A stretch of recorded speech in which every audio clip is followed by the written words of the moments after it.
looking and thinking through the different disciplines that we've been engaging with, the first area that really we've focused on is the strategy and operating model. And with me here is Daryl Elliott, who is part of our strategy practice and leads our cost optimization and has been working with us on this A3 solution as we help clients and work with clients to navigate this new reality. So Daryl, I think many leaders have had their worlds turned upside down. And quite practically, often of them, you're moving now into a space where it's gone beyond choosing whether you're going to wear your gym clothes or your pajamas in the day, into far more significant strategic choices around how they shape their businesses and respond. What do you see as some of the key challenges business leaders face in responding and shaping their strategy in quite an uncertain and dynamically changing environment? Thanks, John. You're right, things have certainly changed. I think today's the first time I've worn a suit in about 6 months. But COVID has done that. COVID has disrupted the way that we do things. It's disrupted the way that our customers work, and it's disrupted the way that we engage with our customers. And yet to just make some decisions around how we engage without actually fundamentally assessing your fundamentals as a business and whether those have shifted is a missed opportunity. So really organizations should be thinking through making deliberate choices. Strategies about making deliberate choices. You can either let the circumstances happen to you, or you can deliberately choose how to adapt to them. So there's many challenges that organizations are dealing with at the moment, not least of which the dress code.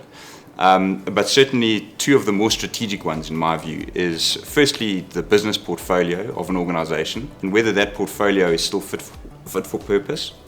Is it going to allow you to achieve your strategic aspirations, given the changes in the market, given the rapid acceleration of digital channels and technology in the way in which we engage now? So business portfolio is the first key strategic decision and choice. And then linked to that is your business configured in such a way that you are still enabled to be successful in this post-COVID environment?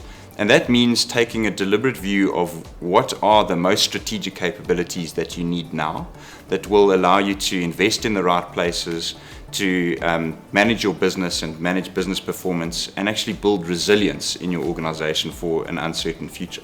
And I think what I'm hearing is that there actually is a shift to making some very deliberate choices. It seems though there's a lot of pressure on leaders. Do you think there's enough space and time being made to actually think through these strategic choices? I'm not convinced there is. I think many leaders have had to respond very quickly to manage their businesses through a crisis. And that means making working capital decisions, liquidity decisions, managing cash flow and ensuring that you are actually in a position to respond to the crisis. And sure, that is was the priority, but I think things have now shifted.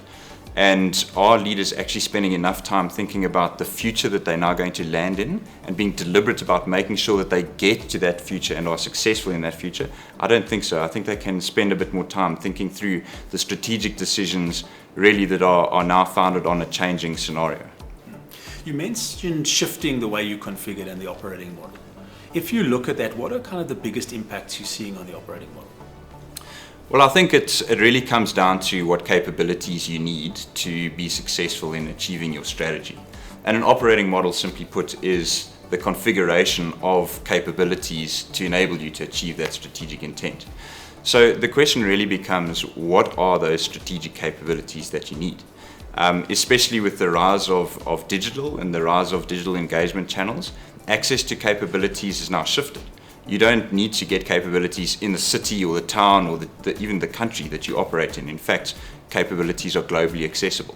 So what does that mean for your operating model? It means that maybe your operating model, the way it was designed in the parameters of the physical world from 10 months ago even, maybe some of those design choices are no longer valid and really should have a look at how you can do it more efficiently in a now more global environment. Because it's interesting for me, I think a lot of us kind of quite quickly, we packed up, we took our laptops, went and worked at home.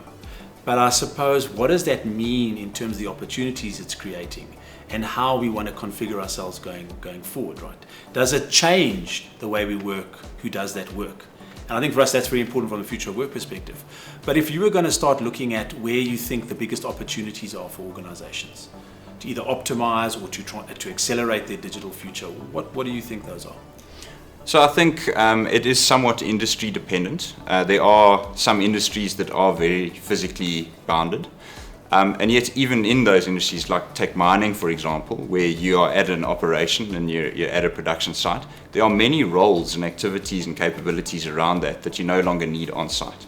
And if it means optimization of your back office, rationalization of your physical infrastructure around where people are actually sitting, there's big opportunities to look at optimizing your cost base. And certainly access to those capabilities is now, as I said, much broader or much more open in terms of getting those capabilities from wherever you need them. We had some examples of organizations who 10 months ago were making decisions around whether they should put a sales force, for example, in a particular geography close to that customer environment, but yet they were still selling product over the 6 months during COVID in a virtual way. So that decision actually needs to be tested. And certainly that has implications on your cost structures and how you manage that workforce. And it's interesting that you mentioned mining, because I think that's also mirrors my experience. A very 20th century, 19th century business model that I've actually noticed have been sometimes the leaders in adopting these new technologies and really adapting the way they work. We would have assumed that sort of happens in your banking, your financial services environments more, or your consumer clients. But interesting dichotomy, actually. Daryl, any last words of advice in terms of here you're a leader and you've got to start this journey? Yeah, I think lastly, just we've seen the rapid acceleration of digital technology and capabilities and platforms through this process. I think if you're not thinking about how you build that capability inside your organization and what it means for you, whether it's around how you manage your back office or how you manage the way in which you engage with your customers, I think you're missing an opportunity. So that's something that really requires focus at this point in time. Thanks very much.